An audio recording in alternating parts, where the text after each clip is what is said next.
This is Aaron Russo, a filmmaker and former politician. To his left is Nicholas Rockefeller of the infamous Rockefeller banking and business dynasty. After maintaining a close friendship with Nicholas Rockefeller, Aaron eventually ended the relationship, appalled by what he had learned about the Rockefellers and their ambitions. I got a call one day from an attorney woman I knew, and she said, "Would you like to meet one of the Rockefellers?" I said, "Sure, I'd love to." And we became friends, and he began to divulge a lot of things to me. So he said to me one night, he said that there's going to be an event there, and out of that event, you're going to see we're going to go into Afghanistan, so we can run pipelines from the Caspian Sea. We're going to go into Iraq to take the oil and establish a base in the Middle East, and we're going to go into Venezuela and try and get rid of Chavez. And the first two they've accomplished. Chavez they didn't accomplish. And he said you're going to see guys going into caves looking for looking for people that they're never going to find. You know, he was laughing about the fact that you have this war on terror. There's no real enemy. He's talking about how by having this war on terror, you can never win it because it's an eternal war. And so you can always keep taking people's liberties away. And I said, how are you going to convince people that this war is real? He says, but the media can convince everybody it's real. I mean, you know, it's just that you keep talking about things, you keep saying it over and over and over again, and eventually people believe it. You know, you created the Federal Reserve in 1913 through lies. You create 9/11, which is another lie. Through 9/11, you're fighting a war on terror, and now all of a sudden you go into Iraq, which was another lie, and now they're going to do Iran.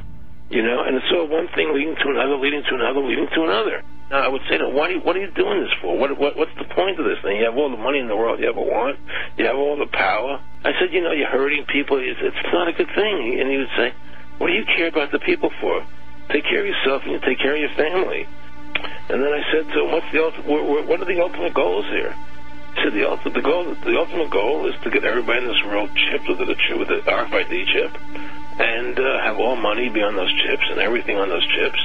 And if anybody wants to protest what we do or violate what we want, we just turn off their chip. That's right, microchipped.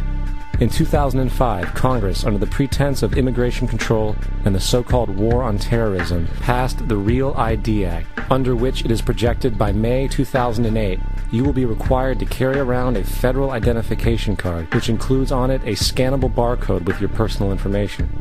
However, this barcode is only an intermediary step before the card is equipped with a VeriChip RFID tracking module, which will use radio frequencies to track your every move on the planet. If this sounds foreign to you, please note that the RFID tracking chip is already in all new American passports. And the final step is the implanted chip, which many people have already been manipulated into accepting under different pretenses. We have a Florida family who are really pioneers in a brave new world. They have volunteered to be the first ever to have microchip identification devices implanted into their body. After 9/11, I was really concerned with the security of my family. I wouldn't mind having something planted permanently in my arm that would identify me. In the end, everybody will be locked into a monitored control grid where every single action you perform is documented. And if you get out of line, they can just turn off your chip, for at that point in time, every single aspect of society will revolve around interactions with the chips. This is the picture that is painted for the future if you open your eyes to see it. A centralized one-world economy where everyone's moves and everyone's transactions are tracked and monitored, all rights removed.